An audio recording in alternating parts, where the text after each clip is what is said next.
As-tu déjà eu l'impression de ne pas appartenir à ce monde? D'être toujours de trop, d'être invisible, ou au contraire, d'attirer les regards, mais jamais pour de bonnes raisons? Peut-être que depuis ton enfance, tu portes ce poids. Des humiliations, des moqueries, des paroles qui ont brisé ton cœur. Et depuis, tu vis avec une peur sourde, une peur de ne jamais être à la hauteur, une peur de ne jamais trouver ta place. Si tu te reconnais, cette vidéo est pour toi. On ne parle pas souvent d'eux. Ceux qui, chaque jour, marchent dans le silence de leur douleur. À l'école, ce sont ces enfants qui ne rient pas avec les autres. Ceux qu'on pointe du doigt parce qu'ils sont différents, trop timides, trop fragiles.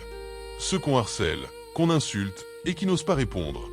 À l'âge adulte, ce sont ceux qui vivent en retrait, qui n'osent pas s'affirmer, de peur d'être rejetés encore une fois. Ils encaissent en silence, jusqu'à croire que leur voix ne compte plus. Et chaque soir, loin des regards, ils pleurent seuls, la tête dans l'oreiller. Parce qu'ils n'arrivent pas à trouver la force de tenir tête. Parce qu'ils se sentent impuissants face à un monde qui semble toujours trop dur. La peur devient leur compagne. La peur de parler, la peur d'être eux-mêmes, la peur de décevoir. Alors, ils se taisent. Mais ce silence, les autres l'interprètent comme de la faiblesse. Et plus ils se taisent, plus les autres en profitent. C'est un cercle vicieux. Un cercle où la marginalisation s'installe. Tu n'es pas comme nous. Tu n'as pas ta place ici. Et petit à petit, ces personnes finissent par croire que leur naissance est une erreur. Qu'elles n'ont pas été faites pour ce monde. Certaines se disent « À quoi bon? Je ne serai jamais assez fort, jamais assez accepté. » Et cette pensée les ronge, jour après jour. Pourtant, à l'intérieur, il y a une étincelle. Un cri étouffé. Une envie de dire « Je veux vivre, je veux exister, je veux être libre. » Mais ce cri reste coincé dans la gorge. Alors, il sourit devant les autres et s'effondre seul derrière les portes closes. Ce sont des vies pleines de rêves jamais exprimés, pleines de douleurs jamais avouées. Et autour d'eux, peu comprennent vraiment l'ampleur de ce qu'ils portent. Mais écoute bien. Si tu as déjà pensé que ta vie était une erreur, laisse-moi te dire une vérité. Ta vie n'est pas une erreur. Tu n'es pas né par hasard. Tu n'es pas une anomalie.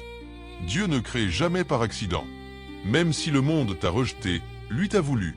Même si les autres t'ont humilié, lui t'élève. La force que tu crois avoir perdue, elle est encore là, cachée sous tes blessures. Et par la foi, elle peut renaître. La foi, ce n'est pas ignorer ta douleur. Ce n'est pas faire semblant que tout va bien. La foi, c'est savoir que dans ta douleur, tu n'es pas seul. Que quand tu n'as plus de force pour te lever, il y a une main invisible qui te relève. Ésaïe 41 verset 10 dit « Ne crains rien, car je suis avec toi. Ne sois pas effrayé, car je suis ton Dieu. Je te fortifie, je viens à ton secours, je te soutiens de ma droite triomphante. » Oui, même si tu as pleuré toute la nuit, Dieu t'a entendu. Même si personne n'a jamais vu ta douleur, lui la connaît. Et dans ton silence, il est prêt à te donner une nouvelle voix. Ne crois pas que la force se trouve seulement dans les poings ou dans les cris. La vraie force, c'est de tenir debout, même quand le monde t'écrase. C'est de croire que tu as une valeur, même quand on te la dénie. C'est de te rappeler chaque jour, je ne suis pas une erreur. Je suis une œuvre précieuse entre les mains de mon Créateur. La foi ne t'enlève pas les défis, mais elle te donne une paix intérieure qui te rend inébranlable. Et cette paix devient ton armure. Ce n'est pas une faiblesse. C'est une victoire silencieuse. Alors, à toi qui as été marginalisé, rejeté, humilié, à toi qui as cru que ta vie n'avait pas de sens, lève-toi, respire, et souviens-toi, tu n'es pas seul. Dieu marche avec toi. Et même si le monde t'a oppressé, la foi peut te libérer. Ta vie n'est pas une erreur. Tu es une preuve vivante que l'amour de Dieu transforme la peur en force et les larmes en espérance.